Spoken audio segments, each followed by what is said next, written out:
അങ്ങ് ഒരേ സമയത്ത് ട്രഡീഷണൽ ആയിട്ടുള്ള കാര്യങ്ങളുടെ പുനഃസ്ഥാപനം, അതിൻ്റെ കൃത്യമായിട്ടുള്ള അവതരണം എന്നുള്ളൊരു ഉദ്യമത്തിലാണ്. അതേ സമയത്ത് വിപ്ലവകരമായിട്ടുള്ള മാറ്റങ്ങൾ ഈ സ്പിരിച്വാലിറ്റി ആയിട്ട് ബന്ധപ്പെട്ട് ചെയ്യുന്നതായിട്ടും കാണുന്നുണ്ട്. ഉദാഹരണത്തിന് യു എയിൽ അമ്മമാരുടെ ഒരു യാഗം, അതിനെക്കുറിച്ചൊന്ന് കൂടുതൽ പറയാമോ? തീർച്ചയായിട്ടും എൻ്റെ പരമഗുരുവായിട്ടുള്ള മാധവജിയാണ് ഒരു പക്ഷേ കേരളത്തിൻ്റെ ആധ്യാത്മിക മണ്ഡലത്തിൽ ശക്തമായൊരു വിപ്ലവം സൃഷ്ടിച്ച വ്യക്തി. അല്ലെങ്കിൽ കേരളത്തിൽ വിപ്ലവം ഉണ്ടാക്കിയത് മുഴുവൻ ആധ്യാത്മിക ആചാര്യന്മാരാണ്, ഇവിടുത്തെ രാഷ്ട്രീയക്കാരോ അല്ലെങ്കിൽ ഭരണാധികാരികളോ അല്ല.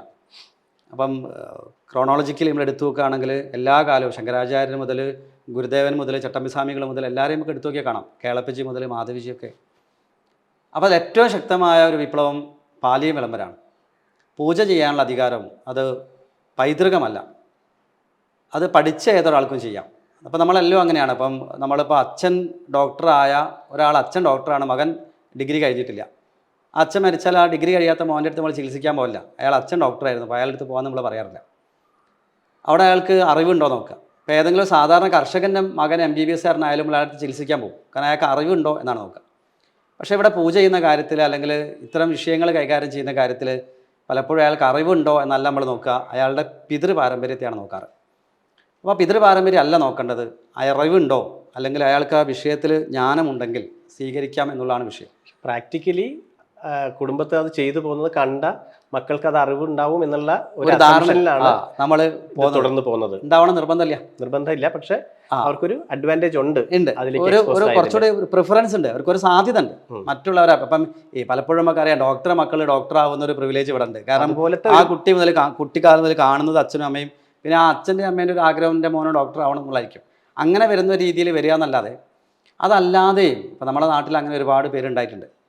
അപ്പോൾ പൂജ ചെയ്യാനുള്ള ഒരു ധാരണ അതേ ഒരു പ്രത്യേക വിഭാഗത്തിൻ്റെതല്ല, പഠിച്ച ഏതൊരാൾക്കും നമ്മളെ ഈശ്വരൻ്റെ ഇടയ്ക്ക് വേറൊരാൾ വേണമെന്നില്ല, നമുക്ക് നേരിട്ട് പൂജ ചെയ്യാനുള്ള അധികാരമുണ്ട് എന്ന് ഉള്ള പ്രഖ്യാപനം അത് മാധവിജി സമരം ചെയ്ത് ഒരു ഉച്ചയ്ക്ക് പ്രഖ്യാപിച്ചല്ല. ഇവിടുത്തെ പുരോഹിതന്മാരെ കൊണ്ട് അവരെ വിളിച്ച് അവരെ അനവധി പ്രാവശ്യം അവരെ കണ്ട് അവരെ കൺവിൻസ് ചെയ്യിച്ച് ഇവിടുത്തെ പുരോഹിതരാണ് പാലിയം വിളംബരം നടപ്പിലാക്കിയത്. അത് വളരെ ഉയർന്ന ഒരു ചിന്തയാണ്. അത് സമൂഹത്തിനോട് സംഘർഷമല്ല, സമന്വയത്തിലൂടെയാണ് ചെയ്തത്. അതായത് അവരെ ബോധ്യപ്പെടുത്തിയിട്ടാണ്, അവരെ കൊണ്ട് തന്നെ ആരാണോ ഇതിനെതിരെ നിൽക്കാൻ സാധ്യത ഉള്ളത് അവരെ കൊണ്ട് അത് നടപ്പിലാക്കി എന്നുള്ളതാണ് മാധവജിൻ്റെ മഹത്വം. സമൂഹത്തിലൊരു ക്ഷോഭം ക്രിയേറ്റ് ചെയ്യാതെ വളരെ നിശബ്ദമായി വലിയൊരു വിപ്ലവം ഉണ്ടാക്കി. അവിടെ എതിർപക്ഷിയില്ല, ഒരാൾ സമാജത്തിന് പൂർണ്ണമായും മാറ്റം വരുത്തുകയാണ്. അപ്പോൾ ആ ഒരു ആശയത്തെ പിന്തുടർന്നാണ് എൻ്റെ ഗുരുനാഥൻ അഴകത്ത് ശാസ്ത്രശ്രീ നമ്പൂതിരിപ്പാട് ധാരാളം അബ്രാഹ്മണരായ ആൾക്കാർക്ക് പൂജ പഠിപ്പിക്കുകയും മന്ത്രദീക്ഷ കൊടുക്കുകയും അവരൊക്കെ ആ തലത്തിലേക്ക് ഉയർത്തുകയും ചെയ്തിട്ടുണ്ട്. ആ ഒരു പാത പിന്തുടർന്നാണ് ഞാനും ഇപ്പോൾ ചെയ്യുന്നത്.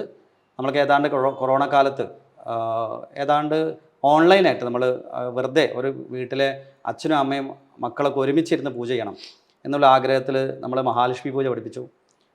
കാരണം ഹിന്ദുവിന് ഇനി ആവശ്യമുള്ളത് ആത്മവിശ്വാസം സമ്പത്തുമാണ്. അതിനുവേണ്ടി ഋഷീശ്വരന്മാർ തന്നാണ് മഹാലക്ഷ്മിയെ. ഏതാണ്ട് ഒരു 20-25,000 ഫാമിലി അത് പഠിച്ച് നിരന്തരം ചെയ്യാൻ തുടങ്ങി. അപ്പോൾ അവരുടെ ആഗ്രഹമാണ് അവർക്ക് ഗണപതി ഹോമം പഠിക്കണം, അവരുടെ താല്പര്യപ്രകാരമാണ് മറ്റ് പൂജകളൊക്കെ അവരെ പഠിപ്പിച്ചത്. അങ്ങനെയാണ് ദേവി മഹാത്മ്യം, ചണ്ഡികായാഗം, നമുക്കറിയാം മൂകാംബിയൊക്കെ നടക്കുന്ന ചണ്ഡികായാഗം നമുക്ക് വളരെ നേരത്തെ ബുക്ക് ചെയ്താൽ ചെയ്യാൻ പറ്റുന്നൊരു കാര്യമാണ്. അപ്പോൾ ദേവി മഹാത്മ്യം പഠിക്കാൻ കുറേ അമ്മമാർ തയ്യാറാവുകയും അങ്ങനെ യു എയിൽ ആദ്യമായിട്ട് 150ഓളം അമ്മമാർ ദേവി മഹാത്മ്യം പഠിച്ച് മഹാചണ്ഡിയാഗം അവർ യാഗം ചെയ്യാൻ പഠിച്ച് സ്ത്രീകൾ പൗരോഹിത്യത്തിൽ മുമ്പിലിരുന്നു കൊണ്ട് യാഗം ചെയ്തു. അത് വലിയ ഒരു മാറ്റം തന്നെയാണ്. കാരണം സ്ത്രീകൾ തപസ് ചെയ്യാൻ തുടങ്ങിയാൽ ആ കുടുംബത്തിൽ അത്രയധികം മാറ്റം ഉണ്ടാവും. കാരണം സ്ത്രീകളുടെ ഇച്ഛാശക്തിയും ആ ഒരു ആർജവമൊക്കെ ആ കുടുംബത്തെ ഒരുപാട് സഹായിക്കും. അതുകൊണ്ട് നമ്മളെ പൂർവികരായിട്ടുള്ള അമ്മമാരൊക്കെ തപസ് ചെയ്യുന്നവരായിരുന്നു. ഇടക്കാലത്ത് എവിടെയോ വെച്ച് നമുക്ക് ആ തപസ് നഷ്ടപ്പെട്ടു പോയതാണ്. അപ്പോൾ പൂജ ചെയ്യാനുള്ള അധികാരം എല്ലാവർക്കും ഉണ്ടെന്ന് മാത്രമല്ല, സ്ത്രീകൾക്ക് പോലും പൗരോഹിത്യത്തിലിരുന്നുകൊണ്ട് പൂജ ചെയ്യാൻ സാധിക്കും എന്നുള്ളത് സമാജത്തെ കാണിക്കാൻ വേണ്ടിയിട്ടാണ്.